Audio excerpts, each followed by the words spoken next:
All right, what's going on, guys? Happy Monday, April the 11th, 2022. Appreciate you all tuning in. I'm Chris Phillips, your host of the Daily Crow of the Spurs Up Show. As always, let's try to fix, well, it's over there. We'll wait to the first break.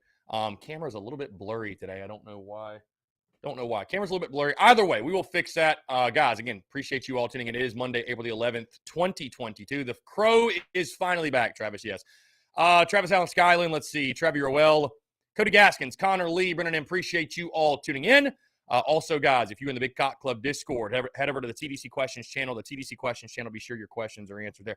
Give me 1 second, guys. I want to make sure this camera is clear. I don't know why. Yes, that looks so much better. That looks so much better. I don't know why. Maybe because my MacBook was in my suitcase. I have no idea. Either way, though, guys, happy Monday. Appreciate you all tuning in. We have got a lot to get into, obviously, here on this Monday. Obviously, what happened over the weekend on the Diamond, we can talk that. Anything else, guys? Again, of course, the Crow is back. I know we were not live on Thursday and Friday due to yours truly being out of town, but I'm very, very excited. Words really do not do justice today, guys. Really excited to chat with you all and take your questions and your comments and everything else. So, again, it's also the week of the spring game. Really exciting stuff. Week of the spring game. So we can talk that. Go ahead and get your early thoughts. We got a very, very busy week in the City of Dreams, guys, in regards to events. You know, baseball tomorrow night. Women's basketball has their parade to celebrate the national championship on Wednesday, in case you didn't know. Thursday, Friday, Saturday, we got baseball. And then, of course, Saturday, we have the Garnet and Black spring game. I believe also tomorrow. Let's see. They have not scheduled it. I would imagine that Shane Beamer will speak to the media tomorrow. Maybe not, though, because he's actually doing, I believe he's doing Carolina Calls, I believe, on Thursday. So a very, very busy week, though. And I see most of your comments and everything else regarding the baseball game and the decisions from this past weekend. And like I said, I definitely want to get into that. The phone lines, again, are open. 843-790-3377. Guys, it's 843-790-3377. Really exciting stuff, guys, happening behind the scenes as well. We're getting things set up, but we have, or at least in the process of adding a brand new partner to the Spurs Up Show that I'm very excited about. I'll probably be promoting that on this channel, mostly on the Daily Crow, probably some on the podcast as well. But really excited, man. Again, the business continues to grow and continues to evolve and change. And again, it's really, really exciting stuff. And again, it's all because of you guys. It's all because of you guys and your love and your support. And again, I really do appreciate all of your love and support for sure. Robert Jolly says there'll be more people at the spring game than you realize. Robert, I'm not necessarily putting a cap on how many will be at the spring game. If I had to guess, I think we could put 40,000 in there. I just don't want to be over aggressive, Robert, because again, there still are factors of why people wouldn't come. I mean, you think it's Easter weekend, and as awesome as the night game is, that might deter some people in regards to travel to and back and forth from Columbia. So there's that. Easter weekend. It's still just a spring game. It's streamed online. It's streamed. You can just watch it from the comfort of your home. So I don't want to be over aggressive and say, oh, there's going to be 60,000 there, 70,000. Robert, you might be going, but I will tell you this, that not everybody's going to go. So, I think somewhere between 35 and 40,000. I think that's probably what we'll put. And again, if we were able to put 40,000 in the seats, I think that would be a really, really good crowd for the spring game. Again, guys, we're taking your questions, comments, calls.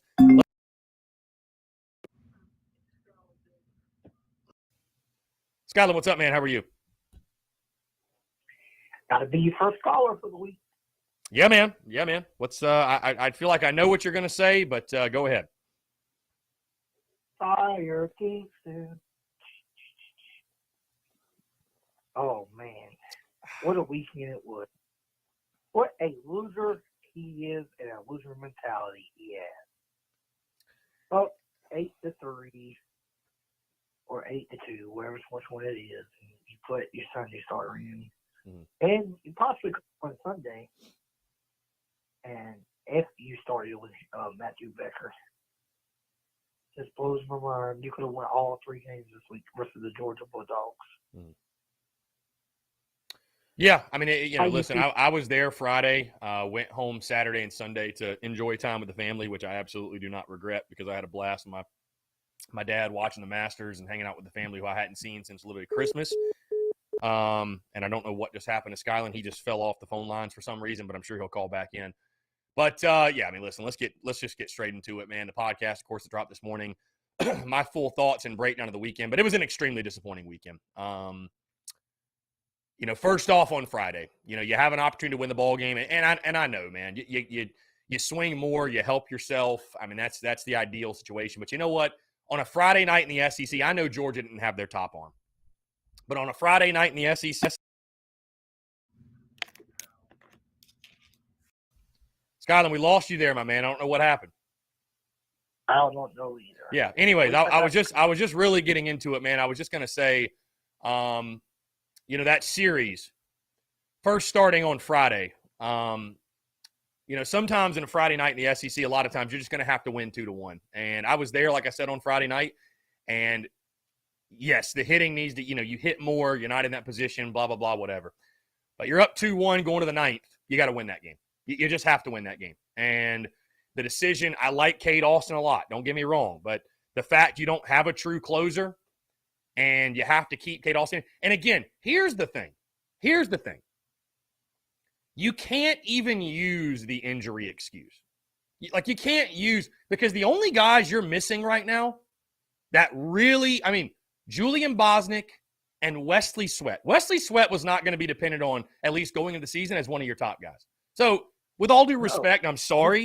Don't even really count Wesley Sweat as a loss. Yes, you're without Julian Bosnick. Still, 31 games in, you don't even know who your closer is. You don't have a real closer. So you have to throw him back out there for a second. And Georgia's a good team. And, they're a good team. They weren't just going to lay down.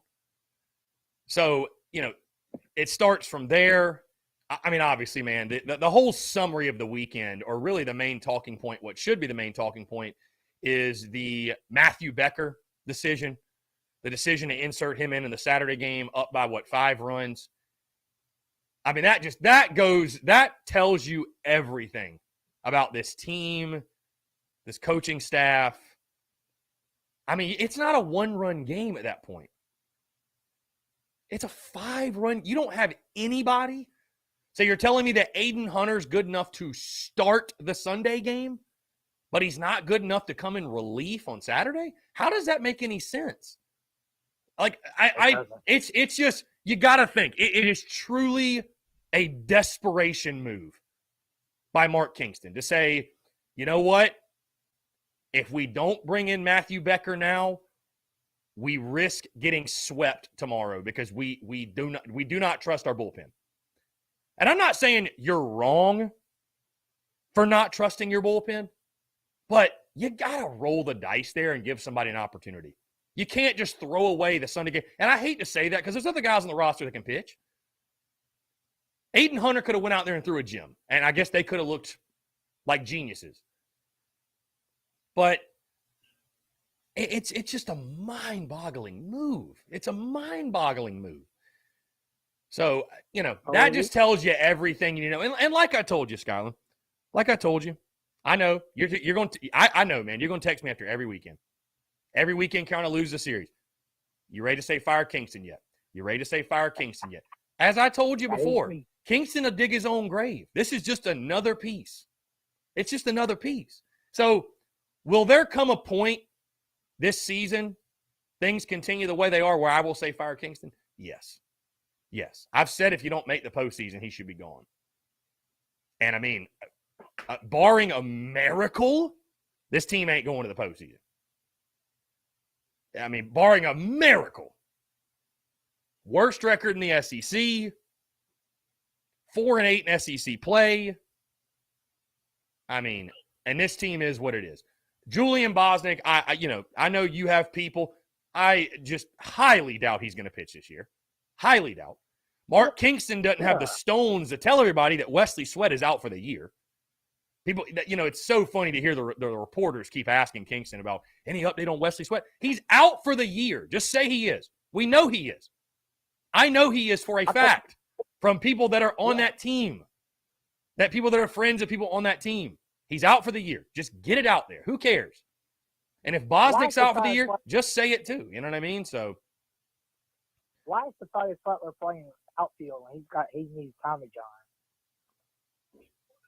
Well, I'll tell you what, if he needs Tommy John, his arm looked good over the weekend. I mean, he actually had a really good weekend defensively, I thought. I mean, they said that he can't fix no more because he needs Tommy John surgery, and they can't really afford to lose him to give him that right now because they need him in the offense. Skyline, I don't know, man. I don't know. I mean, I don't know. You know, it's just it's just a bad team. It's just a bad team. It's just a bad. That's it. That's it. You don't have, and I really, you know, in the preseason, I really thought looking at this team that some arms would come together. I was a believer, or I don't know. I'm not going to hold Justin Parker and say like it's all his fault, but I thought you developed some arms, and just hasn't happened. You know, again, you're 31 games in and you don't have a closer. You don't even know who the hell to go to. You were for a while having to go to your freshman shortstop. So you know, would you been acceptable if it was Matt Becker and you was up to the one that come in the ninth on a Friday, and he only threw 3 batters, and he came back on a Sunday? Would you think that would have been acceptable? I mean, as long as he can still pitch Sunday, yeah, I'm fine with it.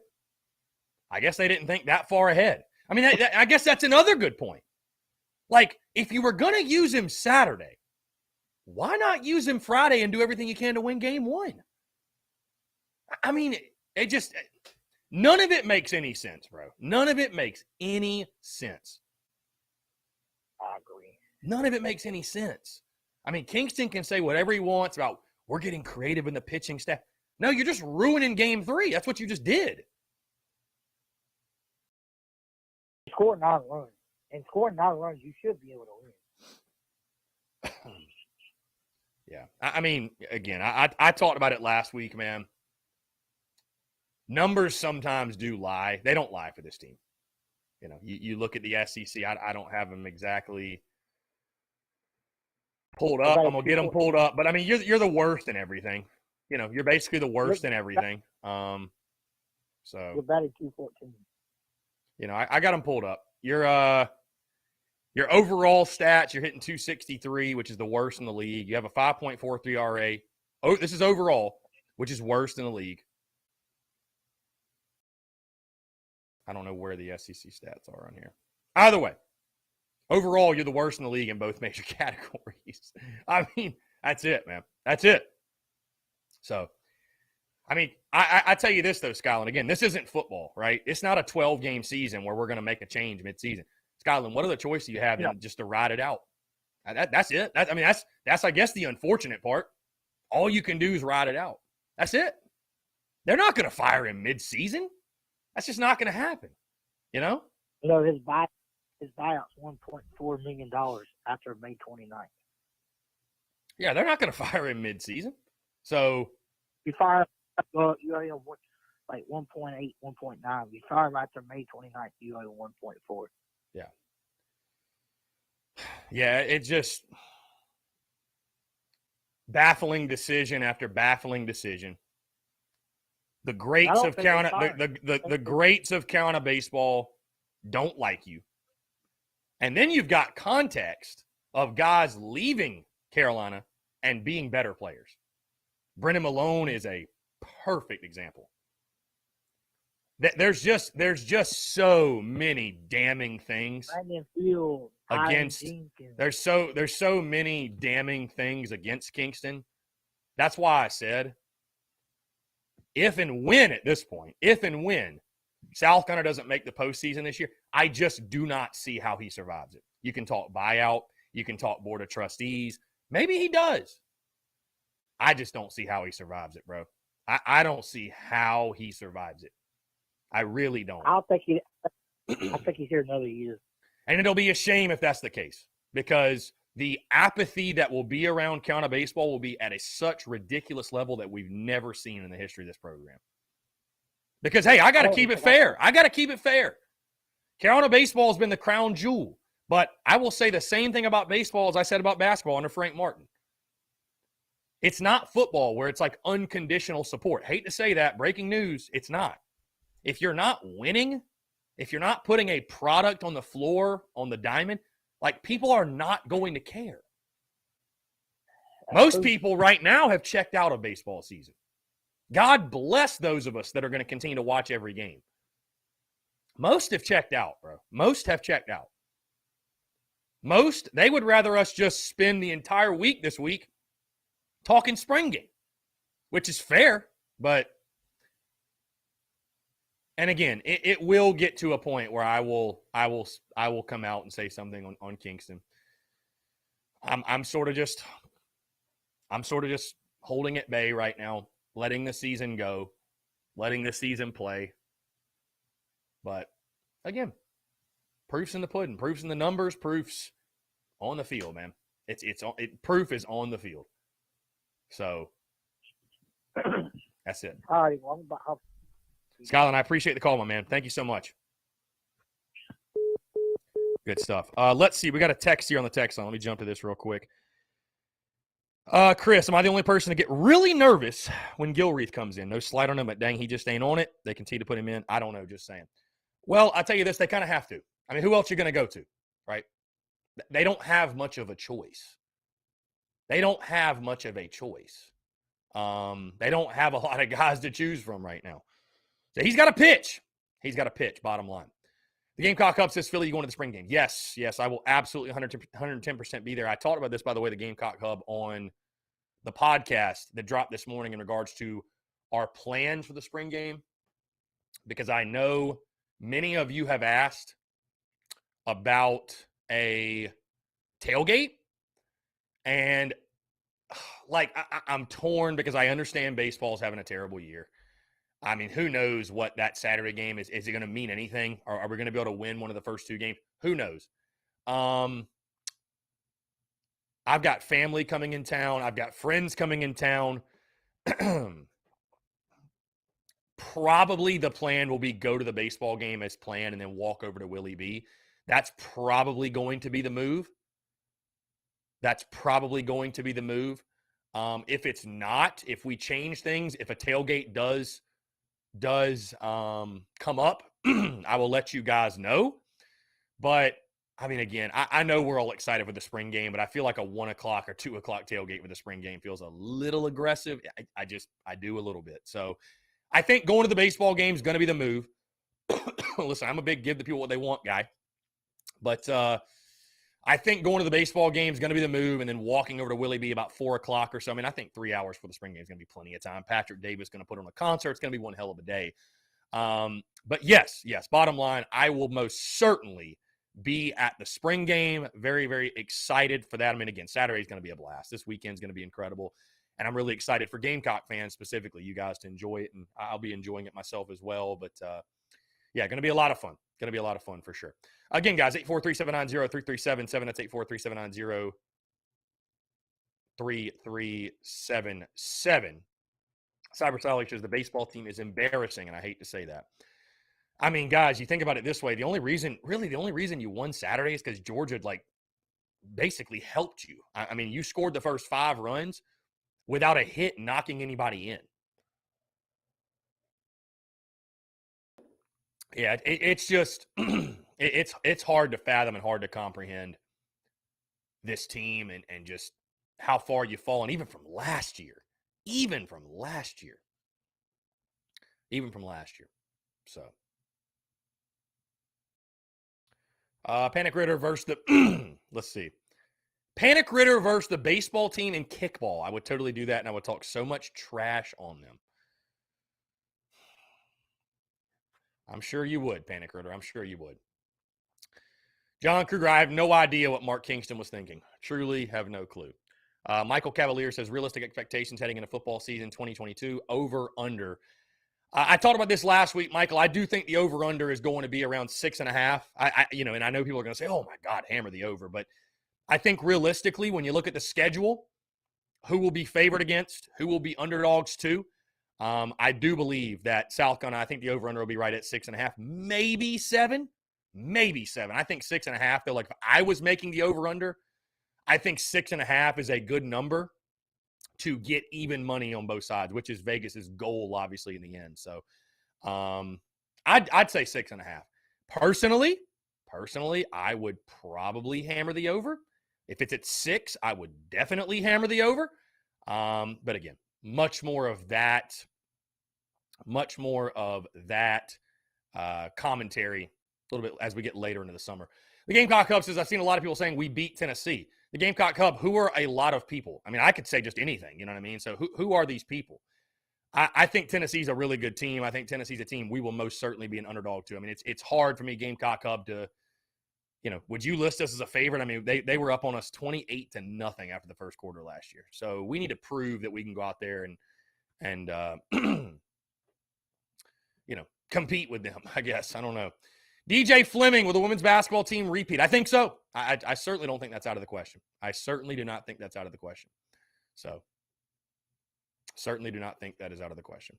Austin Greer, I did not watch the game last night, but I did see that a pair of Gamecocks pitched against the Red Sox, which somebody tweeted, and I thought it was so perfect about it. It's really funny. You think about South Carolina's pitching struggles, and Gamecocks in the MLB have two guys coming out, one starting and one out of the bullpen. It's kind of ironic to see, I guess. Kind of ironic to see. So,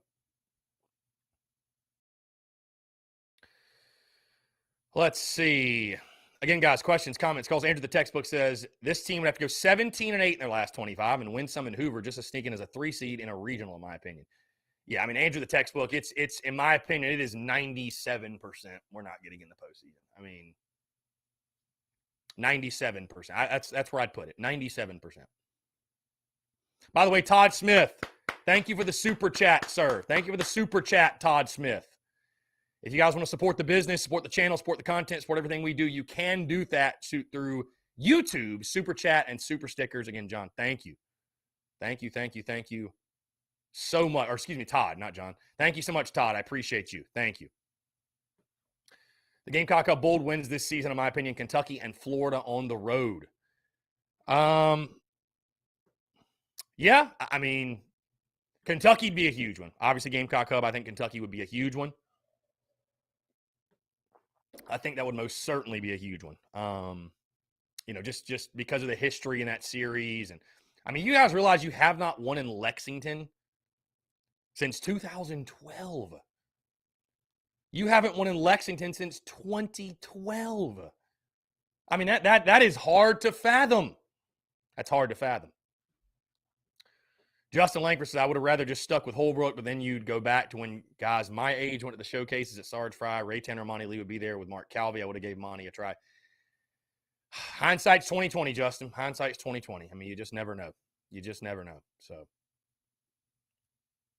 you just never know.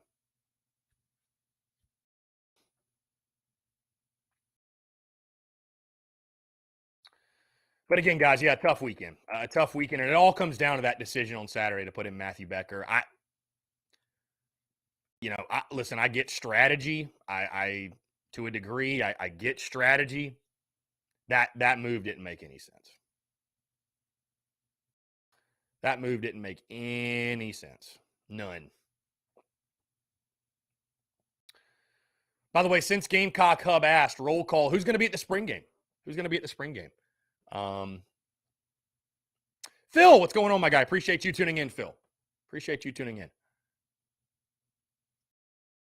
The Gamecock Hub says, at the same time, this is arguably our most talented team since 2012, besides 2013, of course. I mean, Gamecock Hub, this team is not near where 12 and 13 or 11 were. I'm sorry. It's not. Like, let's just, let's slow it down a little. Let's let these players go out and prove their worth and prove how good they are. I'm not going to sit here and anoint this team as, it's the best team we've had since 2013. I mean, I don't want to get too aggressive with it. Brennan M. in the TDC Questions channel, the Big Cock Club Discord, says ready to play at the spring game on Saturday. Yeah, Brendan, it'll be fun. That'll be fun for sure, my guy. Looking forward to it. It's going to be a heck of a day, heck of a night. Walker says the spring game around the corner. Who do you think will show up the biggest, offense or defense? It's tough to say, Walker, because what's the game even going to be like? I will echo this again. I said this all week last year, the week of the spring game. I said this last year, and I will say it again. Do not draw conclusions from the spring game. It is a scrimmage. It is a glorified scrimmage. I'm not trying to be the Scrooge. I'm not trying to be negative Nancy here or rain on anybody's parade, but it is what it is. It's an opportunity for fans to see new players, whether that be freshmen, transfers, new coaches, and get a first glimpse at the football team before fall. You will drive yourself batty trying to draw conclusions from a spring game. Take it from yours truly. Just don't do it. Go into Saturday. Just enjoy it. Just enjoy it. Sure, we'll talk about it. We'll dissect it. We'll break it down. But drawing conclusions and overreacting to what happens in a spring game, I would advise against it for your own sanity. That's it. I would advise against it, folks. It's a spring game. I mean, again, you think about it last year, it wasn't even really a game. It was a bunch of scrimmages, or excuse me, a bunch of drills and situational, and that's fine. So who do I think is going to show up biggest? I mean, I'm just excited, and again, I'll talk about this more later in the week in regards to like what I'm most looking forward to in the spring game. I'm excited to see new players. I mean, obviously Spencer Rattler, that is going to be the needle mover. Spencer Rattler is the needle. He is the needle this Saturday. New guys on defense. I mean, all the new players getting a first glimpse, like I said, at this team. But it's a double-edged sword, right, guys? I mean, if Spencer Rattler goes out there and throws for 300 yards, let's say they play a game, he throws for 300. Well, is he that good, or does the defense suck? Also, if he goes out there and throws for 100 and throws 3 picks, well, does he suck, or is the defense really good? So, I mean, it's just you're going to drive yourself.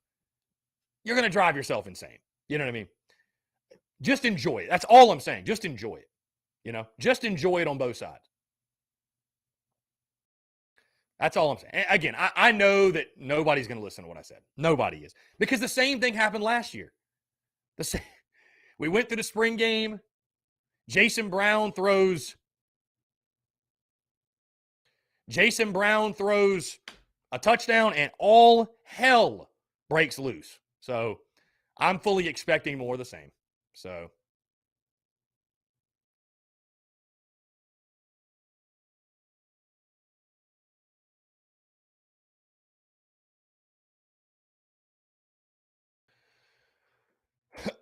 excuse me, guys. Again, we're taking your questions, comments, calls. 843-790-3377. Today, Andrew the textbook says he'll be at the game. Will Korb says he's going to be at the spring game. Let's see.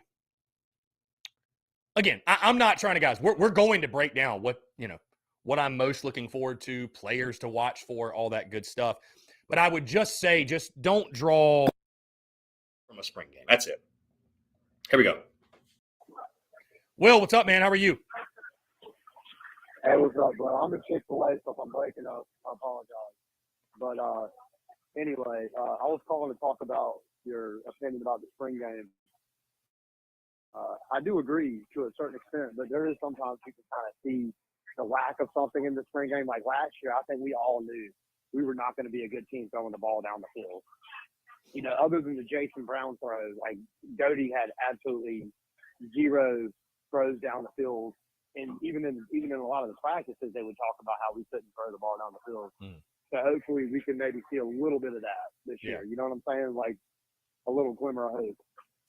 But, yeah, and I think that's fair. I mean, I remember coming out of the spring game last year, and I really felt like the biggest takeaways I had was seeing, the glimpses, really what stood out of Jaheim Bell, the way they used him at like running back, and like, we started to get an idea of like just how dynamic of a player he could be.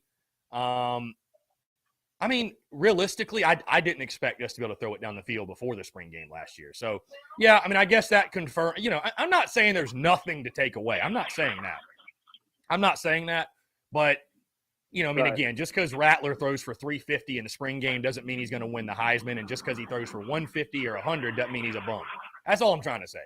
No, But I do agree with you. There's certain times you can see flashes. Like, for example, one thing I'll be looking forward to, I really want to see Marshawn Lloyd, and I want to see his health. And, like, does he look more explosive? Is he cutting without hesitation? Things like that. I think that's something definitely to look forward to. I mean, just seeing Spencer Rattler throw the ball, I mean, seeing it in person, definitely looking forward to that. So, I don't mean to, like, come out here and say, there's nothing to take away or nothing to look forward to, because, I mean, I'm going to do it myself. But I try to not draw conclusions, because we've seen it every year, man. Somebody will flash and shine in the spring game or do this, do that, and they don't even play. Yep. They don't even play. Right. So, Right. But no, there's definitely storylines around the spring game. When you add the amount of guys we added, there's definitely storylines, I think, around the spring game. Yeah, and I mean, there's been years before where you could kind of tell, like in 2015, the Connor Mitchell, like you just could tell there wasn't going to be a lot. And I think that, you can't get too high or too low in the spring game, but I think, if we could see some offensive output, because we haven't had a lot of that in the last couple of years in South Carolina, that will be very exciting. You know what I mean? Mm-hmm. Like, there's been, since probably 17, 18 season, the offense has been bad. Yeah. You know what I mean? Like, it really has. It hasn't been good the last 3 seasons. So, Yeah, I mean, I think if I'm Beamer, and certainly, Beamer knows much better than I do. But, if I'm Beamer, my mindset is, I mean, they want to work on certain things, obviously, and they're going to treat it like a game. I mean, you got to think, man, a nighttime spring game, they're going to want to put on a show, right? I mean, so, yeah, I hope they're throwing it down the field. And my God, I mean, I know Clayton White would hate it. But I mean, who wouldn't take like a 35-30 spring game? I mean, just for fun. I mean, but then again, it's like, you want to see the defense make plays. It's a balancing act. You know what I mean? It's a balancing act. But yeah, I mean, we all know. I mean, Beamer knows what fans want to see. They want to, generate even more buzz and excitement around Rattler and the offense and all that. So, we'll see. You got to think. I got to think they're going to want to do that. One more quick question for you. Yeah. Do you think that Rattler for sure is going to play a lot? Or do you think it's going to be the kind of thing where maybe he plays? I don't know how they're going to do it this year as far as, like, are they going to do quarters or whatever, but does he play just a little bit, you think? Or, you know what I mean? Well, I'm sure he's going to go through all the situational stuff and the drills and all that. I mean, in regards to, and again, we don't know the exact format of everything, but in regards to the game, I mean, I can't see him playing more than 2-3 drives. I mean, on one hand, it's like you really want him out there to build that camaraderie and get in a game situation with his teammates and all. But on the other hand, it's like, I mean, he's your starting quarterback. Like, there's no need to put him at risk that much. Like, do we need to see him throw 30 passes in a spring game? You know what I mean? So, I mean, I don't think they'll have him out there because I tell you what, here's another storyline for the spring game. Again, I'm almost just like, I guess, spoiling the content for later in the week, but whatever. Another storyline for the spring game. We better be developing the guys behind him, because Rattler's probably going to be here 1 year. So I need to see some Braden Davis. I need to see some Luke Doty. I need to see some Colton Gauthier. So I'm excited about Davis. I think he has some tools, man. Yeah, no, for sure. I mean, so I mean, I'm excited for all the quarterbacks. Again, I know they've said, we haven't named a starting quarterback. I mean, we all know who it is. So I think Spencer Rattler, maybe 3-4 drives. They kind of alluded to that too a little bit. Yeah, maybe 3-4 drives, but they're going to protect him. Bottom line, they're going to protect him. I mean, I think, I mean, you're probably going to get your scholarship pulled if you hit Spencer Rattler. That's just, I mean, truly, like, you know what I mean, like straight up. So, yeah. And one more thing, I will say, you said something about it earlier. I think from what I've seen so far, Marshawn Lloyd looks like he is the 5-star Marshawn Lloyd again. Like, we might get, you know what I mean? Like, he has the potential to be a top 5 SEC running back if all things go well.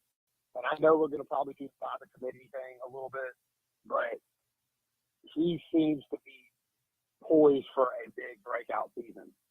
He really does.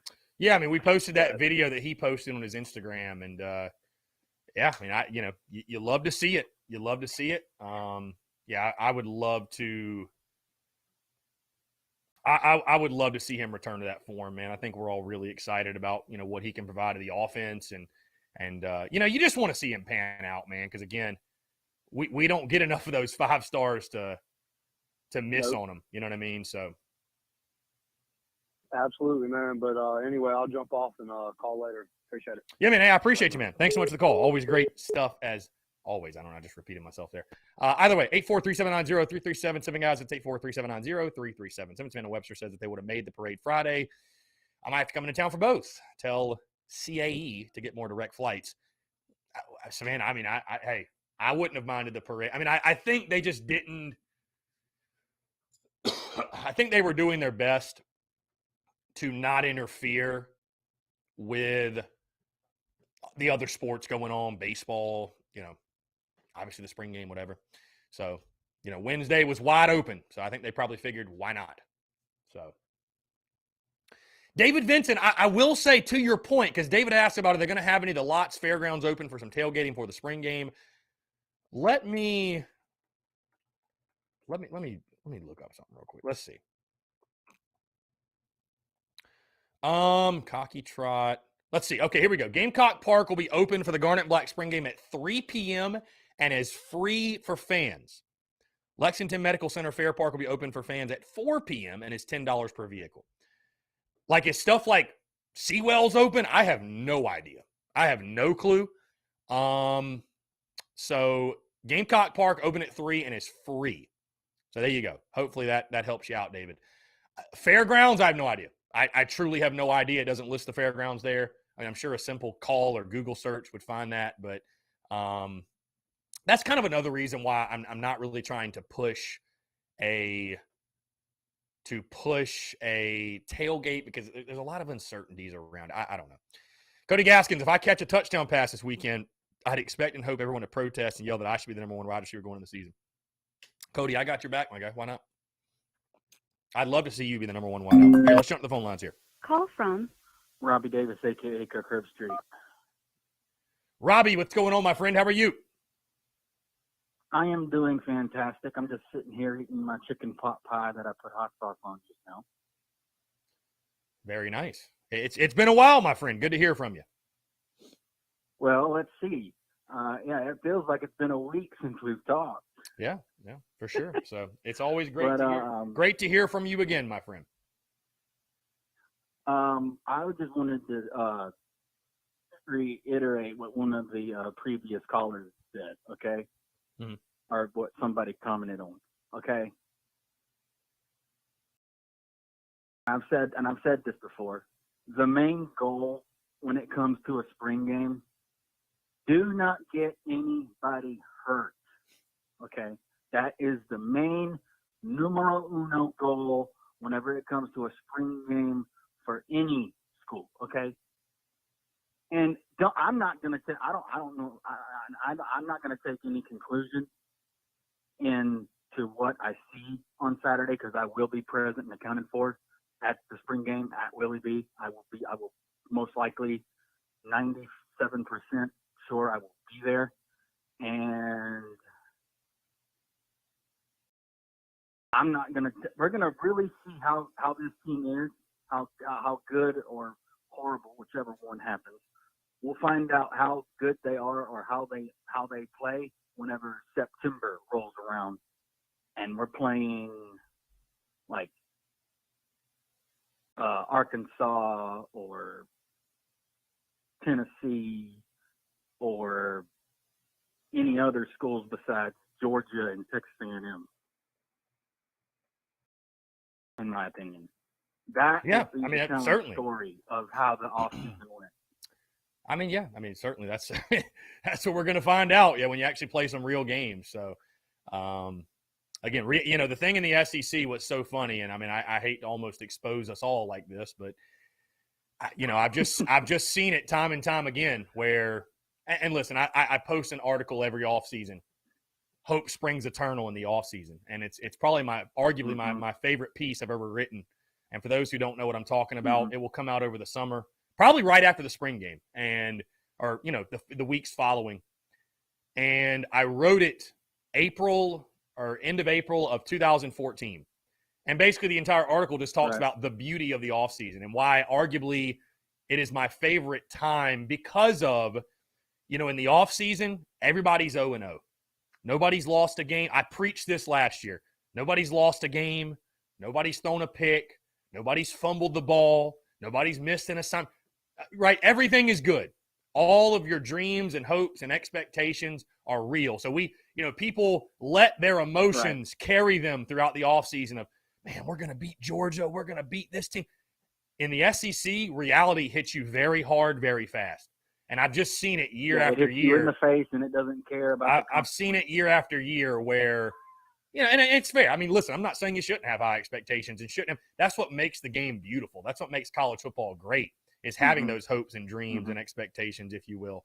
But I've seen it time and time again, especially when we play Georgia in that early matchup where, they punch us in the face and you're like, oh, well, we're not quite as good as we thought we were. It happened last year. You beat ECU by a field goal. Well, we're not quite as good as maybe we thought we were. So, and I'm not saying, that doesn't mean don't get hyped for the Georgia game this year, especially if you beat Arkansas. But, yeah, we're going to find out early, man. The SEC, you can't hide from it. You can't hide from it. So, but it's an opportunity too, man. I mean, South Carolina, of course, I think we all believe they're going to beat Georgia State week 1 for sure. And then you go to Arkansas, which Arkansas is a really good team. They're going to be an underdog. It's going to be on the road, obviously. It's going to be a tough game. But, God, what if you win? And especially with that game being an away game. Sorry to cut you off. But with that game being an away game, the key when it comes to away games, minimize or if not, don't have any mistakes whatsoever. But but what I also want to say is don't be worried about making a mistake and then dwell on it. If you make a mistake, put it behind you and just keep moving forward. Because mistakes are going to happen this season, okay? It's going to happen. Sorry, people. Sorry for the spoiler, but it's going to happen. We're going to make mistakes. People are going to be in the wrong position, in the wrong spot. It's going to happen. It ain't just going to happen for us. It's going to happen for everybody, okay? But that is the key whenever it comes to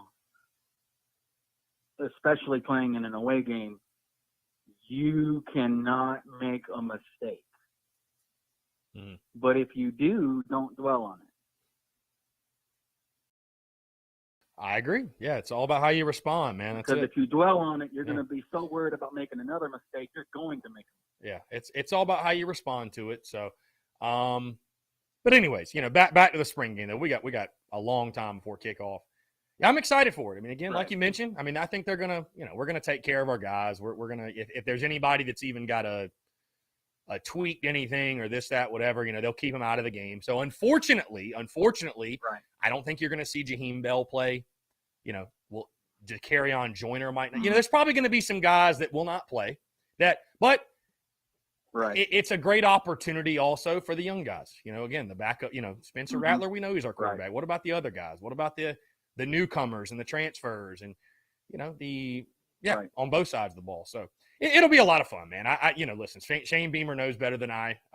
He'll have a game plan put together. They understand it's a night spring game. I think they're going to want to put on a show of some sort. So I'm expecting it to be a really, really fun time, man. Like I said, I'm just really excited to see all of our new guys and, just get back into Willie B. I mean, just getting back in the stadium is awesome.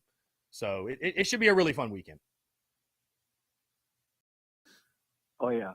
And before I forget, I can't remember the date, but my dad will be, I think, either hosting or opening for the Ragin' Cajun, I think his name is John Morgan, at the Comedy House in a couple of months.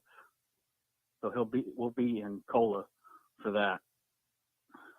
Okay, very good. Once I get the dates, I'll let me relay know them for to sure. you I and really would. spread the I word. really mean it. I'd love to attend one of those. I really do mean it. So, do you think I'm you assuming and you know Uncle where the Boudreaux Tony will be House at the is, right? spring game? Do you think you and Uncle Boudreaux? You know, people don't realize.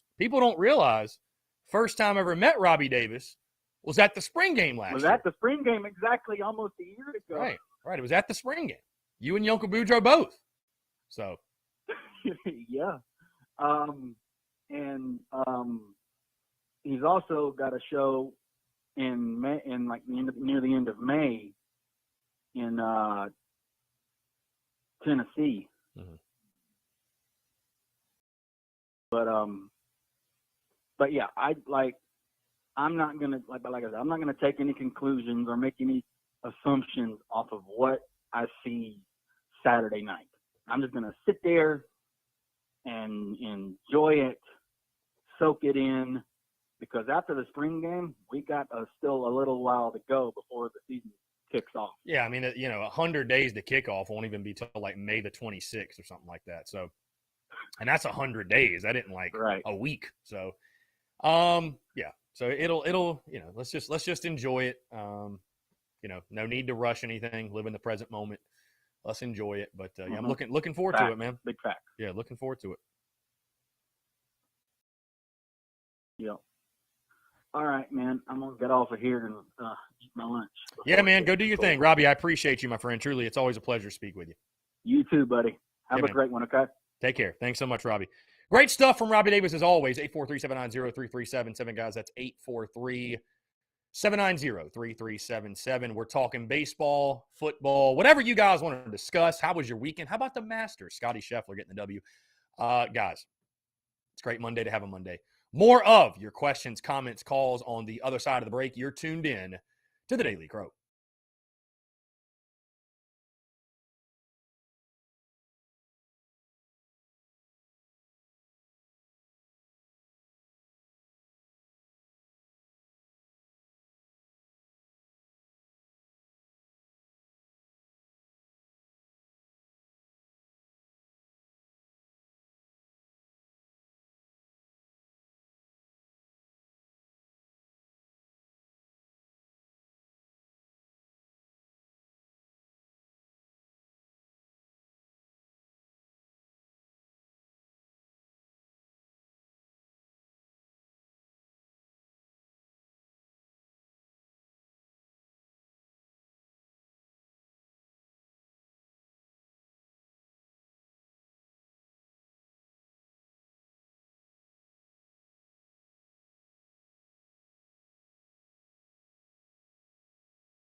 All right, guys, we're back. Taking your questions, comments, calls. 843-790-3377. That's 843-790-3377 here on this Monday. Savannah Webster asks, is it true the game will be on SEC Network Plus? Yes, the spring game is on SEC Network Plus. Yes, it is. Yes, indeed. Savannah, and you might be like, well, why is it not on SEC Network? Guys, the only spring game that's being televised like on a big channel is the Georgia spring game, and they just won the national championship. Even Alabama's spring game, which is shocking to me, even Alabama's spring game is on SEC Network Plus. So, yeah, I mean, the guys, they're not gonna televise a freaking, a spring game. They're just not going to do it. They're not going to do it. So, Breaking 70, what's going on, man? Appreciate you tuning in. Travis says, so that's the new thing. What do you mean, Travis? What's the new thing? Travis Allen, Landon Sampson is not on campus yet. He will be on campus, I believe, this summer or just sometime before the fall. No, he is not on campus yet. No. So, again, guys, a huge week in Columbia. Huge week. We got baseball tomorrow night. We've got Travis Well, national champs get the big network. Oh, I mean, you win the national title. I think Southern Cows is also in the big channel because of them adding Lincoln Riley as their head coach. I mean, Travis, they're all being streamed. I mean, what do you expect, Travis? You really think South Carolina's spring game is going to be on ESPN2 like Georgia's?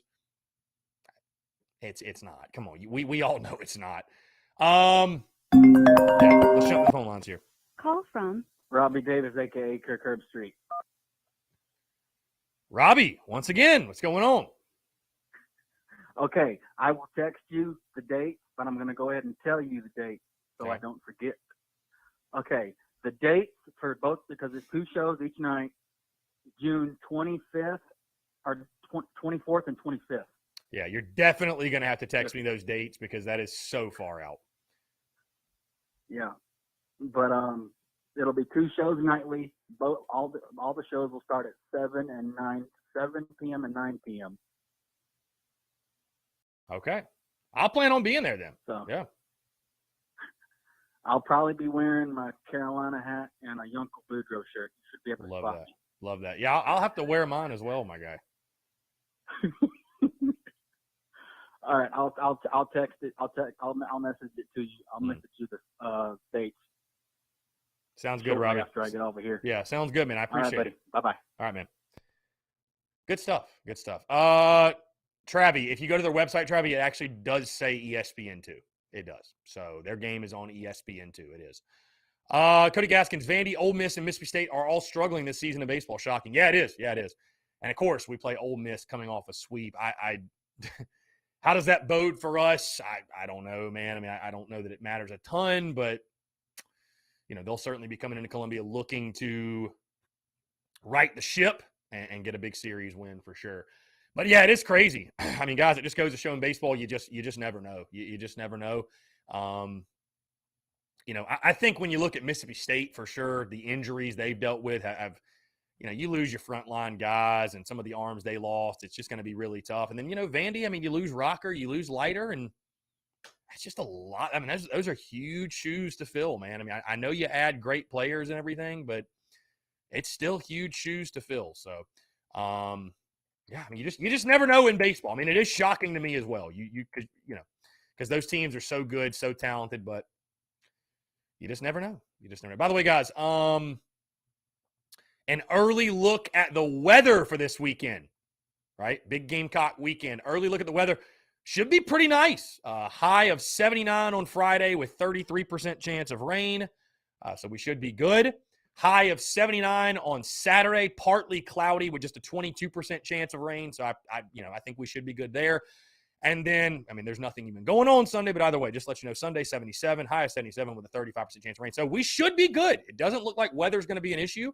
High 70s should be a great weekend for the Big Gamecock weekend. Oh, Travis, I got you. Okay. Getting SEC. Well, I mean, that's what I'm saying there, Travis. Nobody's getting SEC Network. Georgia's just getting ESPN2, and then literally everybody else is getting SEC Network Plus. So I mean, yeah. I mean, listen, Travis, you win the national title, you probably do deserve to have your spring game on ESPN2. You probably do. Let's see, Cody. What's going on? Appreciate you tuning in, Cody. Austin Greer, I think you were talking about the Braves. I don't really know. You just randomly said, think anyone – oh, no, here you go. Think anyone can beat the Dodgers if healthy in the playoffs. They are even more stacked. It's baseball, man. It's baseball. You just never know. You never know. In a game of baseball, you just never know. Truly. You just never know. Cody Gaskins, Chris the Weatherman Phillips, we appreciate all you do. Hey, I got you, man. I do what I can. I do what I can. So.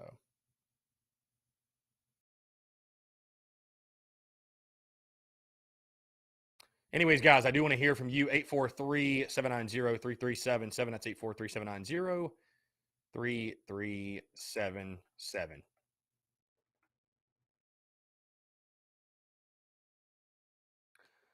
Let's see. Cody says, no problem. I had spring break from school last week. It didn't last long. It's never long enough, Cody. The break is never long enough. Austin Greer, where's P-Dawk? He hasn't been in the chat in a minute.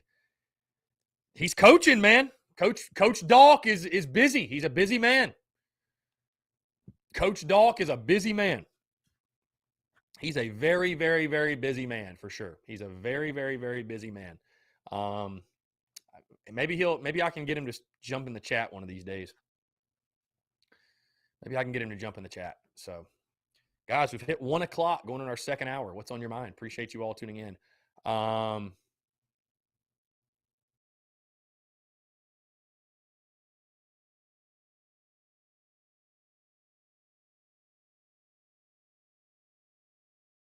Travis Allen says, Chris, was that not a JR yesterday when the ball hit the yellow on the wall? I think he meant to say home run. Okay. I mean, it has to go, I believe it has to go over the yellow, over it. It can't just hit it. It has to go over it. I mean, they literally reviewed it. If it was a home run, they'd have said it was a home run. Steven, how was the time at the Braves game? Well, they lost, but we had a good time. We had a good time for sure. Had a really, really good time. So. Travis says, on a baseball note, why is it that we hit nice one game and the next we look so out of sorts? Yeah, we're just inconsistent, man. We're just inconsistent. Again, inconsistency is the character trait or one of the character traits of a bad baseball team. It is. We're just inconsistent, bottom line. Jacob Rogers, yes, we lost 2 of 3 to Georgia. I was also watching the Masters of this weekend. Really, really fun tournament. Scotty Scheffler kind of ran away with it. But, yeah, it was great to watch, man. I'm a huge Masters guy. I don't know if you guys knew I played competitive golf till I was 15, so I do love golf. Let's see. How about softball plays Clemson tomorrow night on ESPNU, 7 o'clock first pitch. I forgot about that. I tell you, that'd actually be kind of fun to go to. Go watch the Gamecocks take on Clemson at the home field. I know they already lost up there. Somehow Clemson has a phenomenal softball program, even though they started it like 2 years ago. Yeah, Austin, the Brave Stadium's incredible, man. Like I said, I loved Turner Field. When it was there. But, man, I mean, the battery, the setup with the stadium, it's impeccable, dude. It's absolutely impeccable. Unbelievable. I mean, it's such an experience, you know what I mean? It's so much more than just a baseball game. It is such an experience, man. So I would highly, highly, highly suggest it to anyone. Yeah, really, really good stuff. So.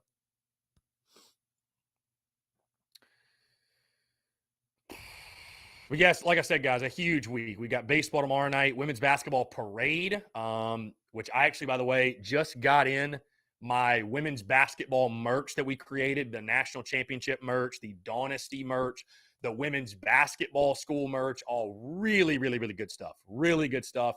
Guys, if you have not jumped on that, I highly suggest you do. I love the way it turned out. And again, I'll say this. I saw some people hating on Instagram on like our some of our merch. That's fine. Like, you don't have to like our merch.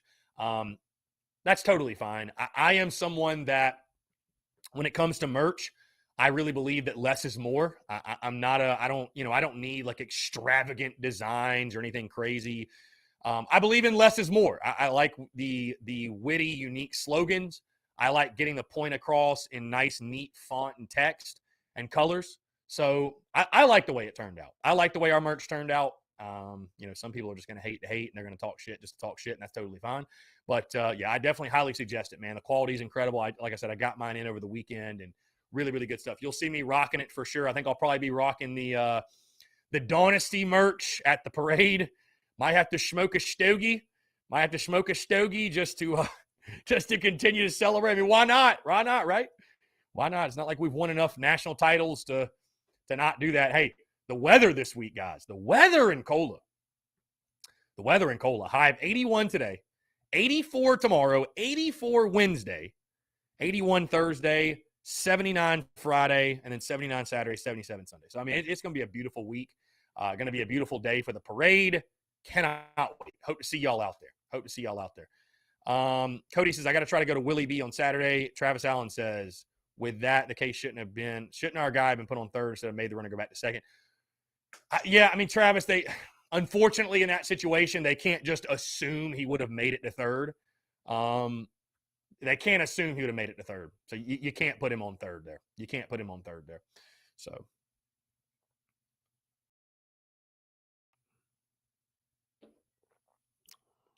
Let's see.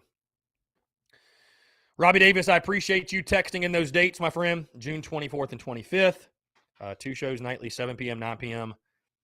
Appreciate you, Robbie. Again, it's always great to hear from you, Robbie Davis. Really do value you and your input and insight, and just you being a contributor on this show, if you will, because you are.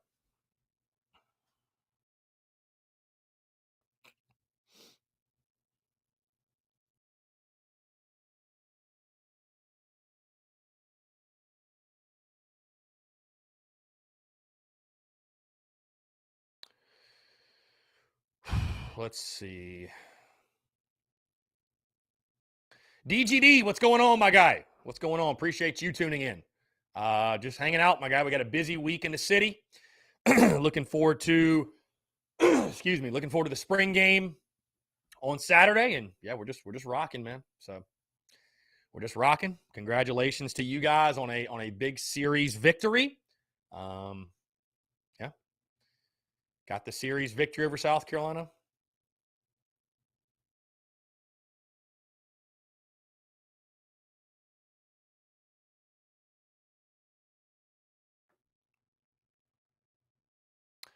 Yeah, tons of runs Saturday and Sunday. And I mean, again, Friday night was a great baseball game. It was one of those games, if we had done what Georgia did and walked it off, it would have been a fantastic win. But, South kind of blew it. I mean, that's just, you go up 2-1 and then, you go to the ninth inning up 2-1. You got to win the game. And I know it's one that Kevin Madden's going to look back on that and the decision he made to try to get 2 instead of go home. And, I get what he was doing. You get the double play, the inning's over, but man, you just really feel like you got to preserve. You got to preserve the. Got to preserve the game there, the tie. So.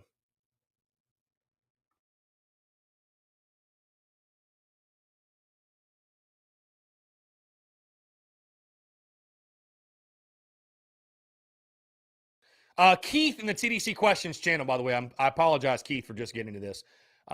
Keith in the TDC Questions channel, the Big Cock Club Discord, says, shout out to USC's men's and women's tennis and golf teams. Both are playing well. Something I can say for our baseball team, or can't say, I think he meant to say. So give these guys some love. Yeah, no, listen. Hey, tennis, crushing. Golf, crushing. Love to see it. DGD says, what are your main observations to see ahead of y'all's spring game? Like things I'm most looking forward to. Is that what you're saying? Things that I am most looking forward to.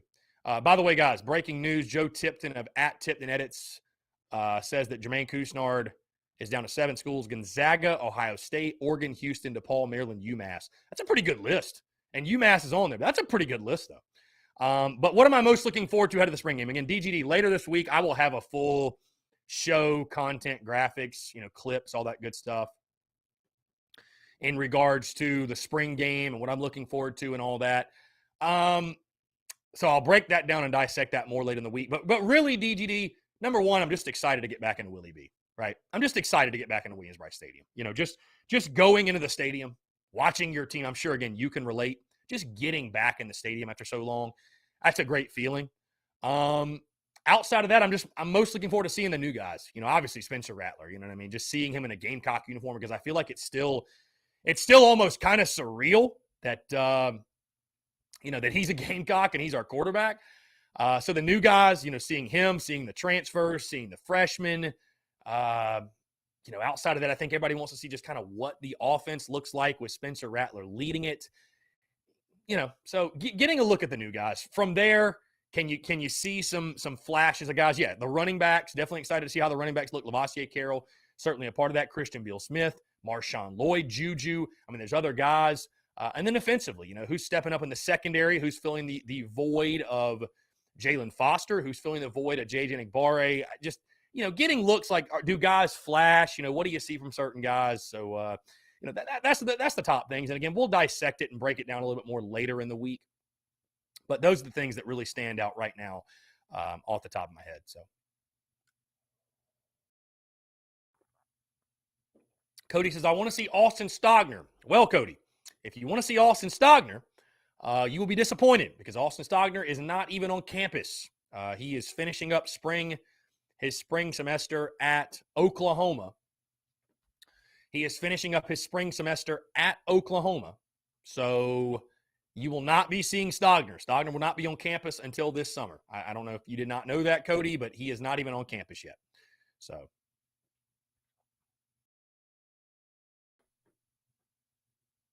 DGD says, y'all need Birch to make a huge step, in my opinion. We do. No, we absolutely do. I agree with you 110%. We absolutely do. We absolutely do. No question. We absolutely do. No question. So, you just, I've mentioned this before, DGD, and it's no slight on us. It's no slight on South Carolina, but, we don't get enough 5 stars to miss on them. We don't, And so a guy like Jordan Birch, yeah, you need him to pan out. Zach Pickens needs to pan out. Marshawn Lloyd needs to pan out. You don't get enough of them to miss. Alabama gets enough to miss. Georgia gets enough to miss. We don't get enough to miss. Those guys have to pan out. DGD says, did you see Clemson's spring game? LMAO, y'all have a chance for real this year. I mean, I saw some of the stats, DGD. I didn't watch the spring game, obviously. I didn't watch their game. I mean, again, I'm not going to draw a conclusion from a spring game and say, oh, Clemson sucks this year. Yep, we're definitely going to beat them. It's like, it's a spring game, dude. I mean, it's just, I know it's fun to rag them. It's fun to talk crap. But, it's a spring game. It's a spring game. Was the offense good? Was the defense good? Was this bad, that bad? It's just so hard to draw those conclusions. I will say this, by the way, guys, just on a quick side note. Since we are talking football, my guy over at SG1 Sports, that is who I use for the rosters when it comes to the NCAA content that we make. He has actually dropped an updated roster for 2022. That is like as up to date as like right now. Includes all the new players, all that good stuff. So I'm not promising anything. But I can tell you, just stay tuned. Possibly some NCAA content around the corner. That's all I'm saying. I do miss making that content. It was a blast. It's so that is like the best form of off-season content. That is like the best form of off-season content. So very much so looking forward to it.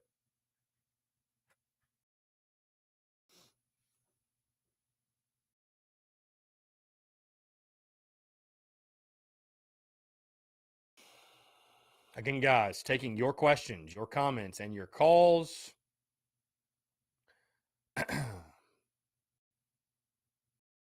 Taking your questions, your comments, and your calls. Again, Gamecock softball.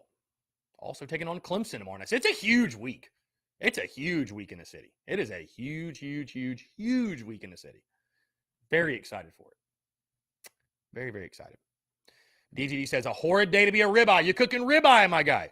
You cooking ribeye. I might be doing some grilling myself today. I got some food I need to throw on the grill. So might be doing that myself.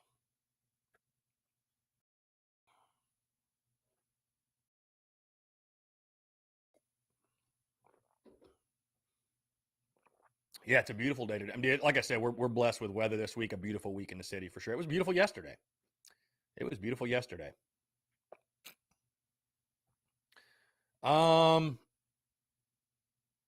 Yeah, I mean, I don't want to dwell on it, guys, but certainly the series over the weekend, the decisions that were made with certainly, the main one that stands out, Matthew Becker pitching him on Saturday.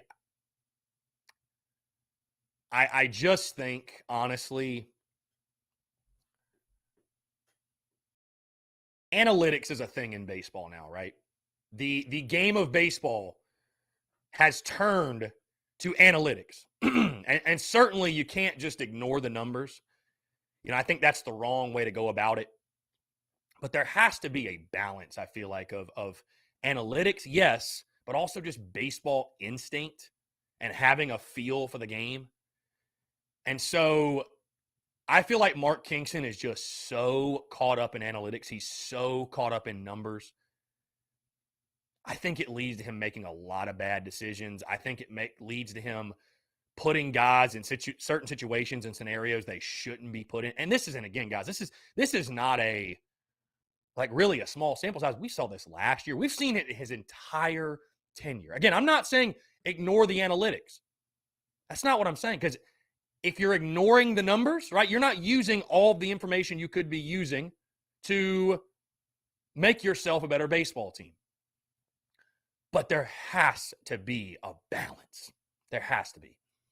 And that's just something we haven't seen. There's got to be. I mean, Ray Tanner, that baseball instinct, man, you can't teach that, right? That is something that is just learned over time, games, innings, pitches, that experience. And again, the game is different than when Ray Tanner was the coach. Baseball's changed a lot. There's got to be a balance, though. You can't just be totally one side or the other. Use the analytics to your advantage, but you got to have that baseball instinct. And time again, it feels like that baseball instinct is what Mark Kingston is lacking. So I don't know. Guys, again, I would love to continue to hear from you, whether you want to talk baseball, the spring game, anything else that's on your mind, guys. We can get into it. 843-790-3377. More of your questions, comments, calls, and more on the other side of the break. You're tuned in to the Daily Crow.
All right, guys, we're back. Taking your questions, comments, calls, 843-790-3377. That's 843-790-3377.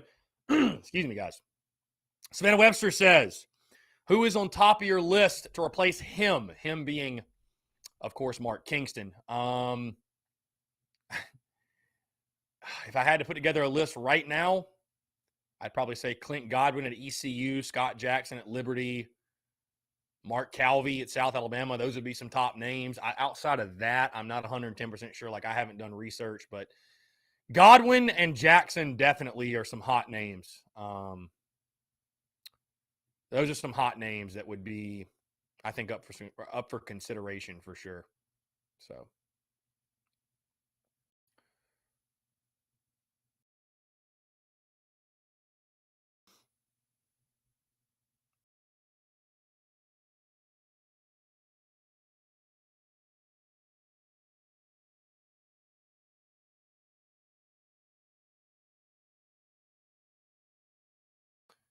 Travis Roll, would you take Holbrook over Kingston right now? Yes. Yeah, at least Holbrook had some 40-win seasons. Yeah.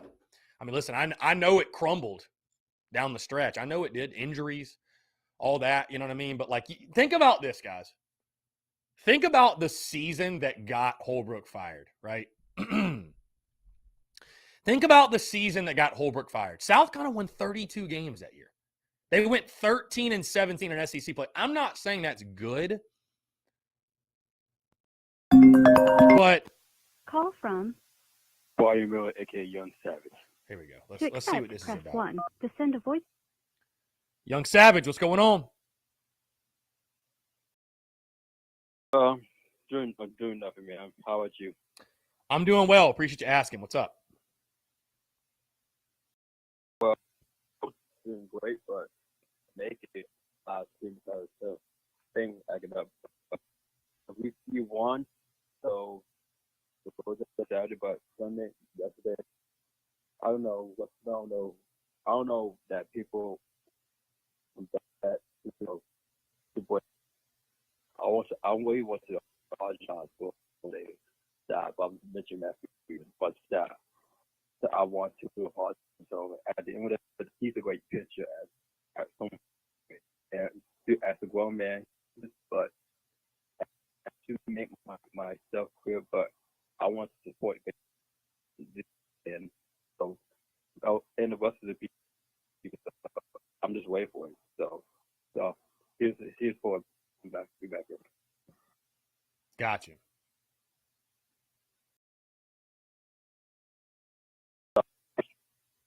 Football game this year.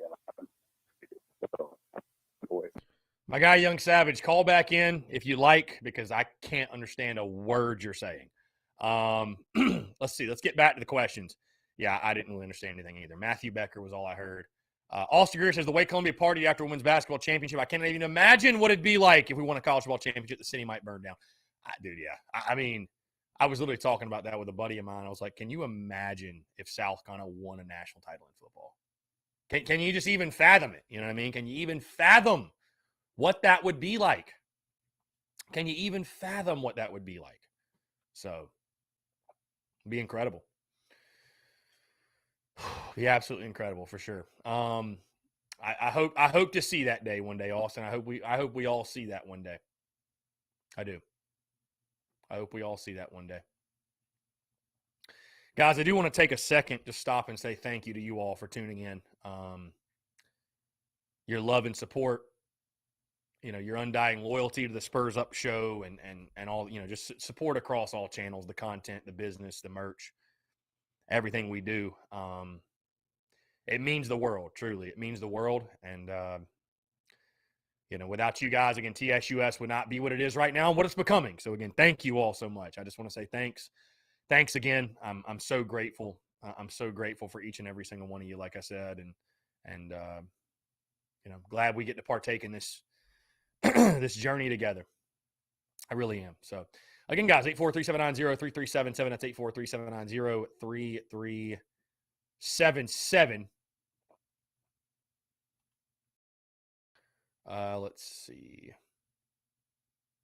I mean, dude, here's the thing, Austin. Even if we just won an SEC championship, not even a national title. Not even a national title. If we won the SEC. Yeah, Travi, hopefully, yeah. He said, be honest, us winning the East that year was mind-blowing. Hopefully we can get back to that pinnacle. Yeah, it'd be something, man. I mean, again, you got to give Beamer time. It's going to be a journey for sure. It's not going to be a quick fix. It's not going to happen overnight. Because that's the thing, man. It's like we want it bad, right? So does everybody else. That's the thing. So does do you really think there's a fan base out there or a or a coach or a team or anybody out there that doesn't want to win the SEC? You think there's any team in the East that doesn't want to win the East? I mean, they all do, man. We're all SEC fan bases. They're all the same. They all want to win. They're not going to all win, but they all want to win. They all want to win. And so the SEC is as competitive as it's ever been. John and DGD, you don't think Vanderbilt wants to win? I mean, they want to win. They're not going to win, but they want to. God, I've got a freaking frog in my throat. I mean, they want to win.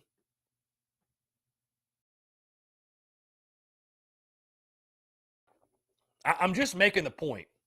Everybody wants to win. Everybody wants to win. It's just very tough. I mean, it's very tough. I'm not saying it can't be done. It obviously can be done here. It obviously can be done here for sure. But it's tough. It's just flat out tough, man.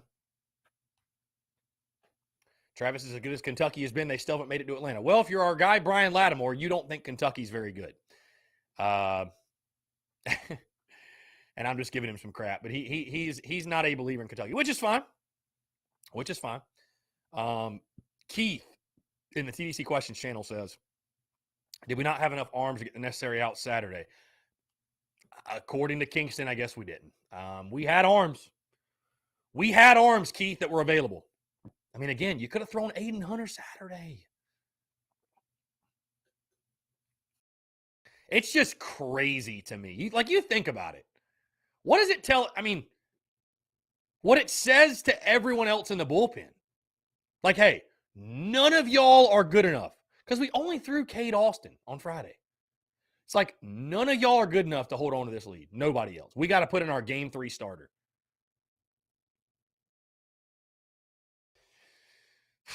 What a just mind-blowing. I mean, just a mind-blowing scenario that is. I mean, again, I know you don't trust your bullpen. Your bullpen hasn't been great. But damn it, you're going to have to throw them. I mean, you got to throw them. You got to throw them. Hey, Brett Thomas, go get it done. Aiden Hunter, go get it done. I mean, hell, if you got to throw Michael Braswell, go get it done.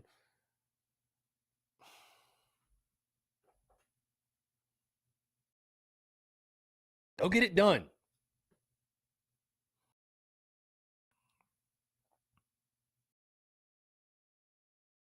Just absurd what it says in the bullpen.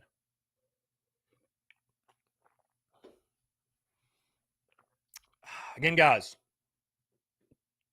I'd love to hear from you, 843-790-3377. Travis Royal says, seems like Gilreath chucks up BP all the time. Yeah, John's not having a good year, man. That's putting it lightly. Guys, we're not having a good year, period. I mean, we're, like I told you, we're literally last in both the major categories in regards to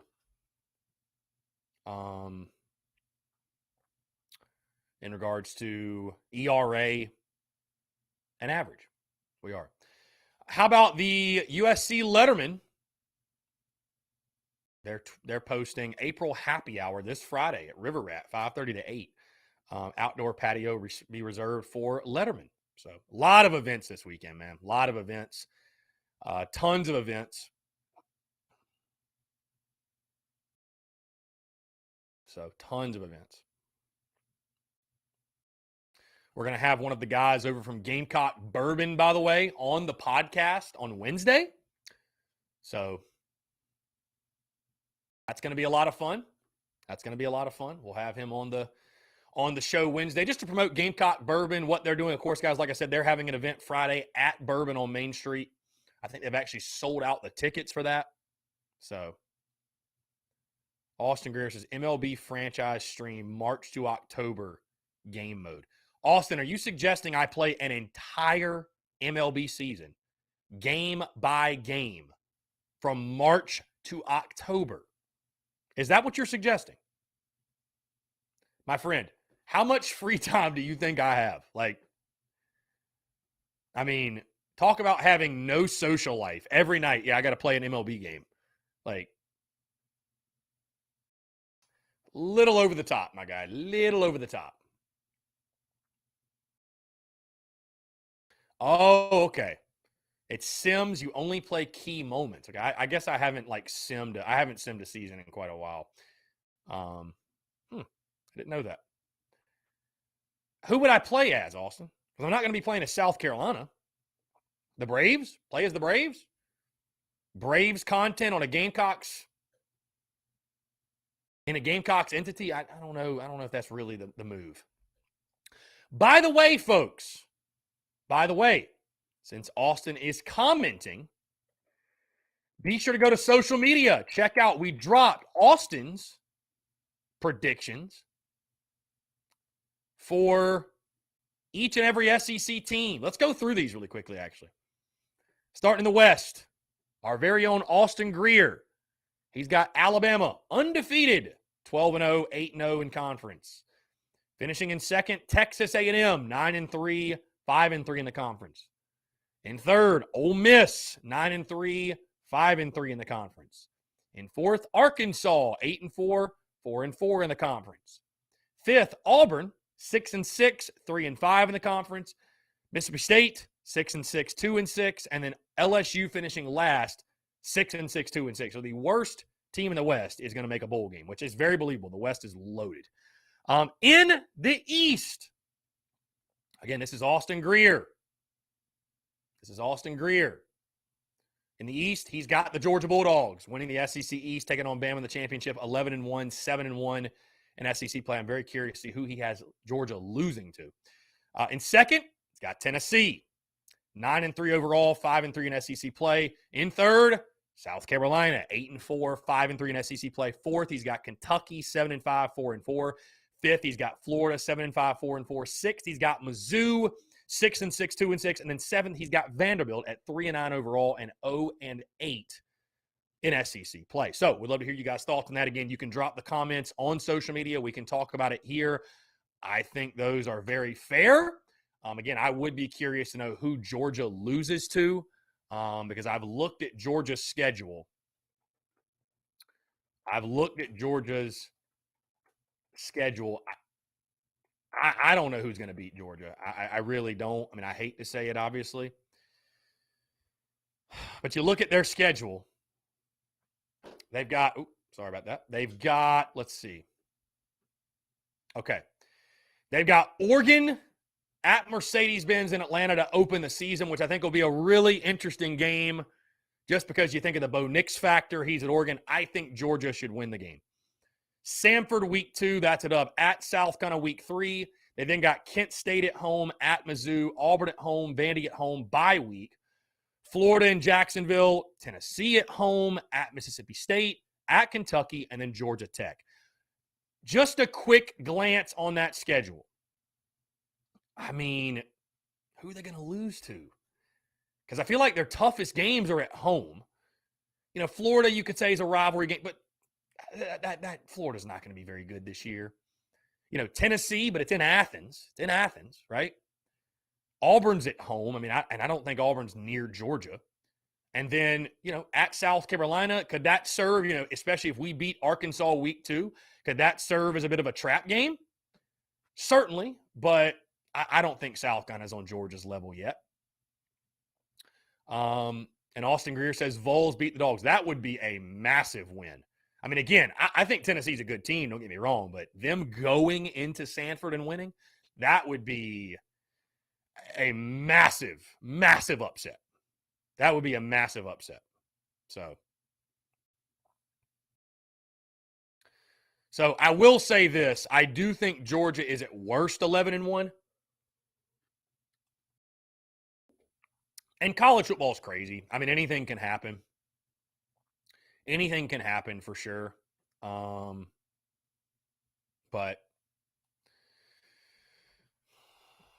I because it's just too easy, right, to pick teams go 12-0, right? But I don't know, man. Jeff Gullich's different topic, but I heard this over the weekend, thought it was interesting. What do you think about the idea of instead of having cupcake games during the season, but make them scrimmage weeks like the NFL does during preseason, have a scrimmage game in the summer or early August, and replace the cupcake game during the season with another Power 5 team? Jeff, I hear what you're saying, but how much harder do we need to make the schedule? You know what I mean? Like, we play 8 SEC games and Clemson. I mean, I understand. Like this season, you play Charlotte, SC State back-to-back weeks. I get that. But at the same time, like, dude, I want to see us beat up on somebody. Like, why not? Why do people complain watching their team blow people out? God, I mean, we don't do it often enough to complain about it. So,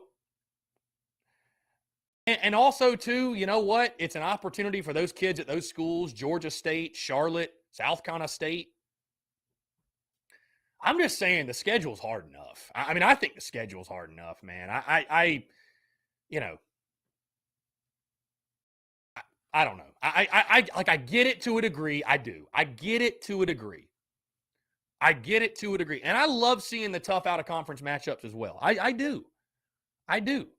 But at the same time, like, dude, we've played the openers against NC State and North Carolina. Dude, it feels so good to just open up with Georgia State. Like, and that's no disrespect. That's no disrespect to Georgia State, but like, and like EIU last year, right?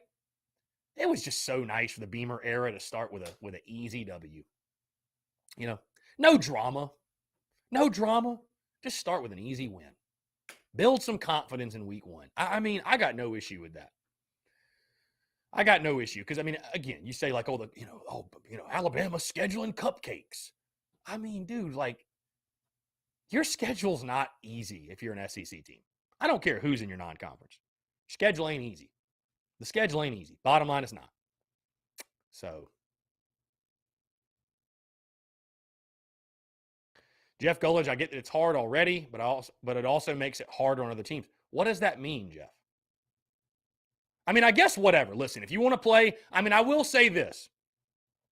The 2020 season, the thing that was beautiful about that was it was 10 weekends of great football. 10 weekends of great football, truly.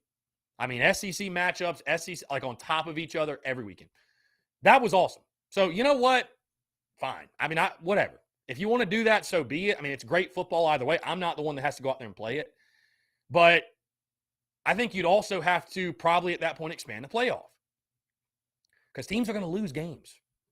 You play 12 hard games, you're going to lose a game, dude. You just are. You are. You are going to lose a game. You won't see teams go undefeated. So I think you probably have to expand the playoff if you do that. I don't know.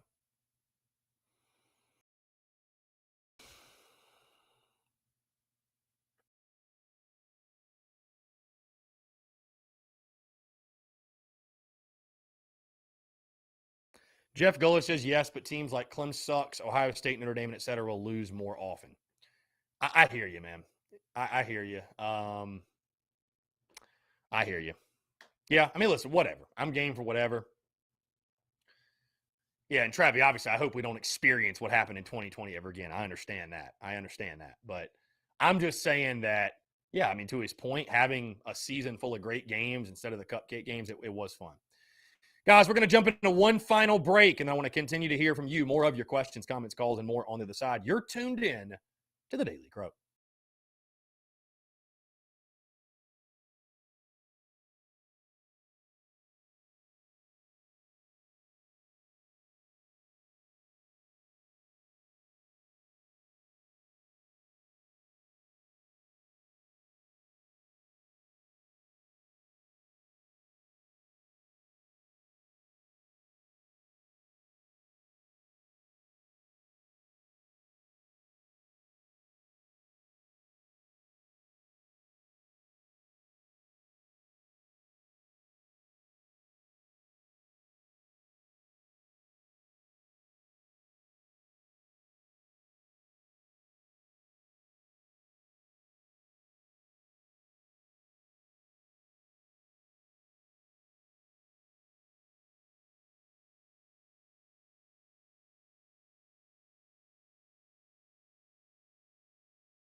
All right, guys, we're back.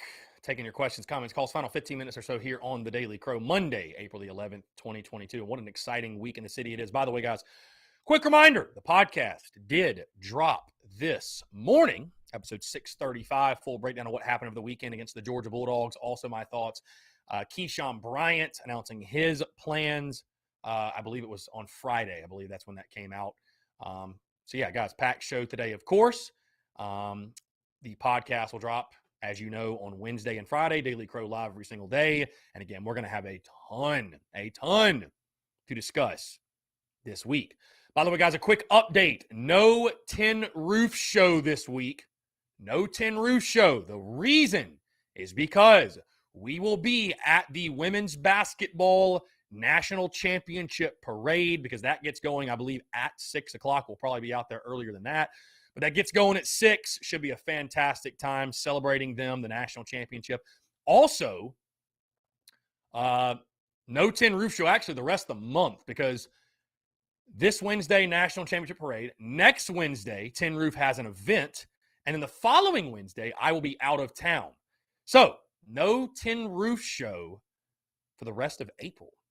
No Tin Roof Show for the rest of April. John Kruger says, instead of watching the garbage baseball team in Columbia, I might just wait until South Carolina comes to Rock Hill, I think, next week to play Winthrop instead of driving all the way to Columbia. That's true. I forgot South Carolina does play at Winthrop next Wednesday. Somebody actually asked me if I was going to go to that. I probably won't. Hey, let's jump to the phone lines. Call from. To accept, press 1. To send a What's going on? How are you? Was thinking about I cannot hear you now, so the thing. So I was talking about the thing going to have some things done about doing awesome baseball season and to grow our team against the they doing their season, and I believe they are. Young Savage, we cannot understand a word you're saying, my guy. The service, the Wi-Fi, your phone, whatever, my dude. I'm not trying to be mean. We don't understand. I can't understand what you are saying, my dude. So text it in. Whatever you got, text it in. Text it in. There's no shame in a text. There's no shame in a text. Text it in. Why not? Text it in. Again, guys, we got less than 15 minutes to go here on this Monday. Less than 15 minutes to go.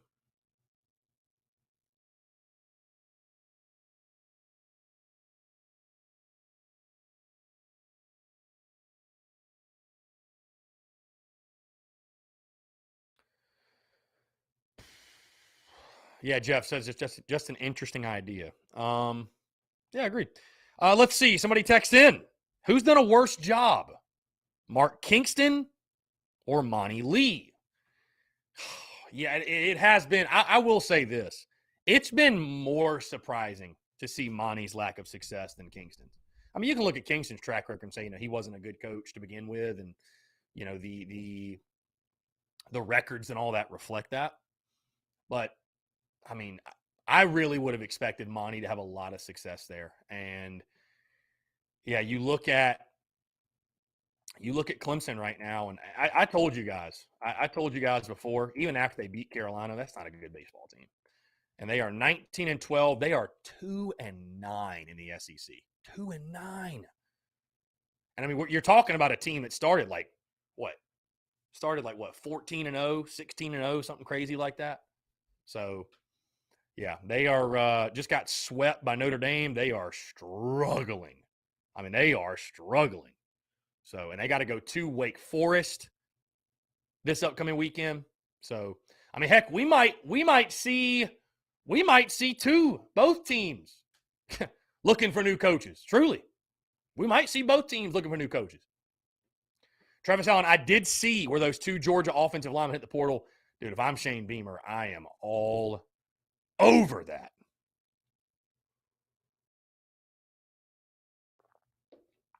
I'm all over that, man.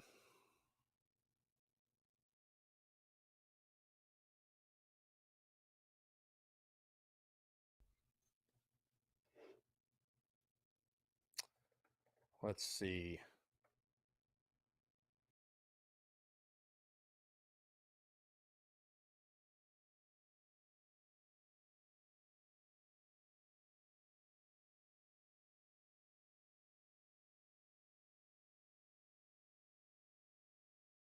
Somebody commented about Shai Smith. What is the latest with him?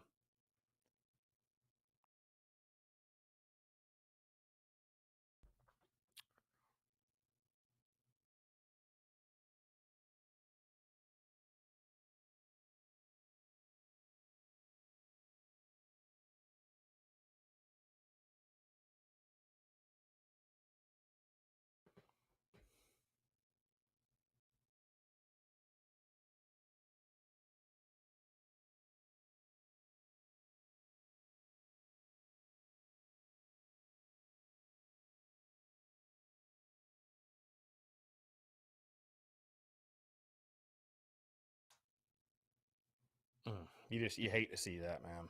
God, you hate to see that.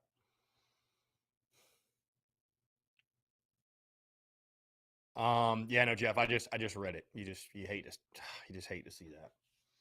You just hate to see it. Yeah, he was released on $6,000 bail. That's what the article says.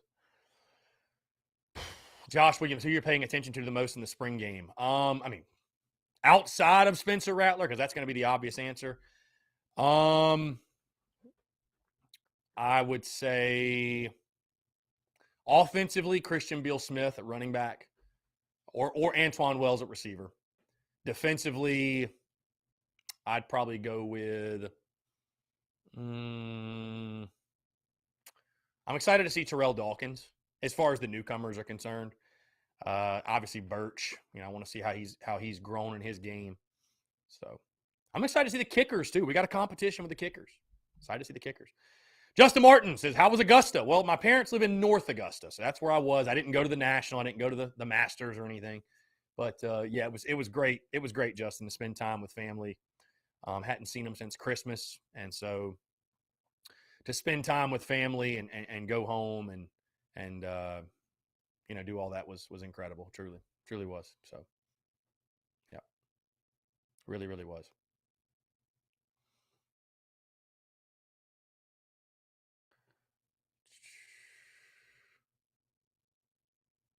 Josh Williams, what's up, man? Appreciate you tuning in. Glad you could make it in. Sorry, I couldn't spit it out there for a second.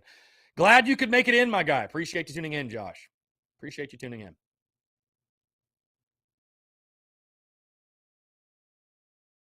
Travi, I don't know. I think the Panthers are waiting to see what happens. So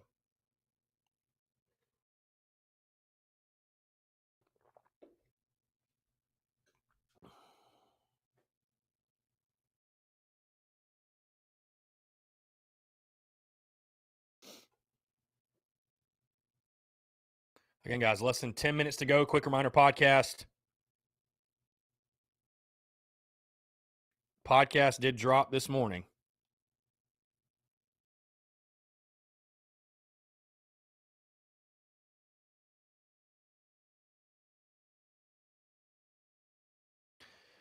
Young Savage is not. It's working for me. It's not the phone. It's not the service.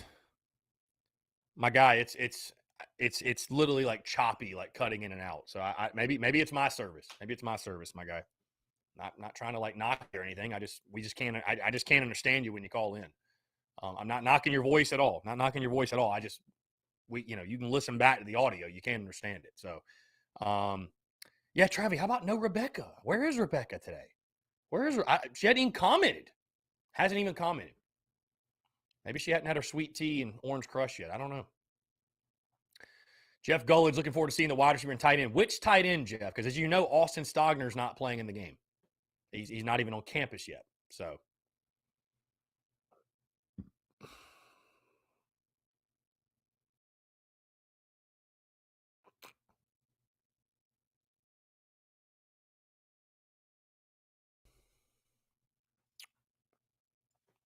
Again, guys, very exciting week, I should say, in the city with baseball tomorrow night, the parade on Wednesday, baseball on Thursday, Friday, and Saturday, and then, of course, the spring game on Saturday. I believe also there's a Carolina Calls this week. I do believe there's a Carolina Calls this week with Shane Beamer. I'm almost positive. I'm almost positive there's a Carolina calls on Thursday. I'm almost positive there is. So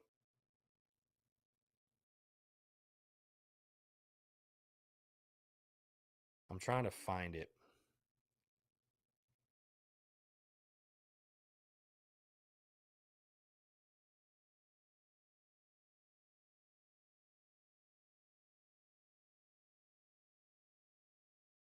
I don't know. Just stay tuned, but I'm almost positive there is. I don't know. John Kruger, probably dumb question, but am I assuming Rucker not playing, correct? No, yeah, I mean, it's not even John. He committed, but I mean, he's not even on campus, right? I mean, the guy just committed. He just committed. So don't think he'll be enrolled until summer. So yeah, he just committed. So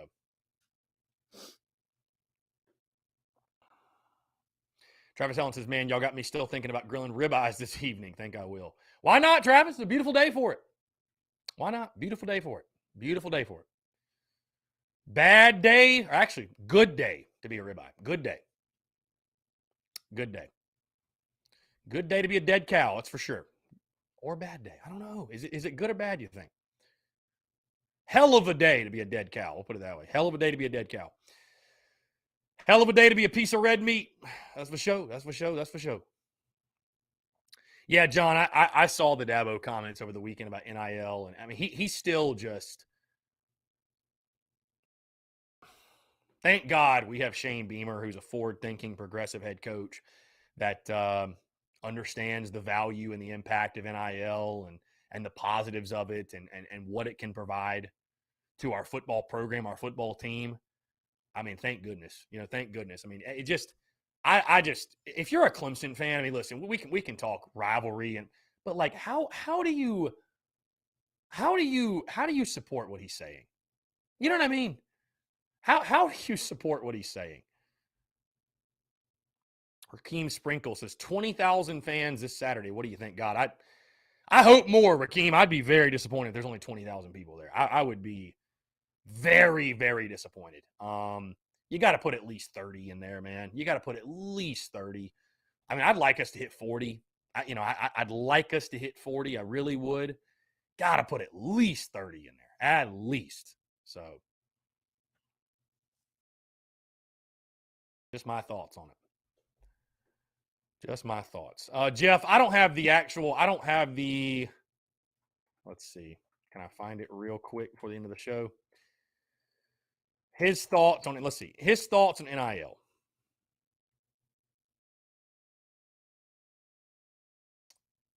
Let me see. Sweeney entering his 14th season as Clemson head coach. It's a good thing that players can cash in their name and likeness once they get to school and have a platform, but added that it's nonsensical to think the current NIL rules weren't going to be used as a recruiting incentive. Quote, there's no rules, no guidance, no nothing, Sweeney said. Quote, it's out of control. It's not sustainable. It's an absolute mess and a train wreck. And the kids are going to be the ones who suffer in the end. There are going to be a lot of kids that end up with no degrees and make decisions based on the wrong things. Don't fully agree with that. I don't fully agree with that.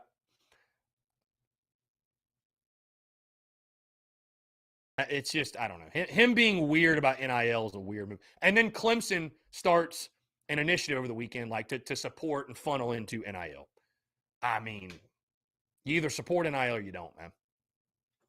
I mean, Dabo, you're making $10 million a year. So a kid can't make $100 for signing an autograph? Come on, dude. Come on. Like Clemson's not going to use NIL in their recruiting? Come on, bro. Come on. Come on.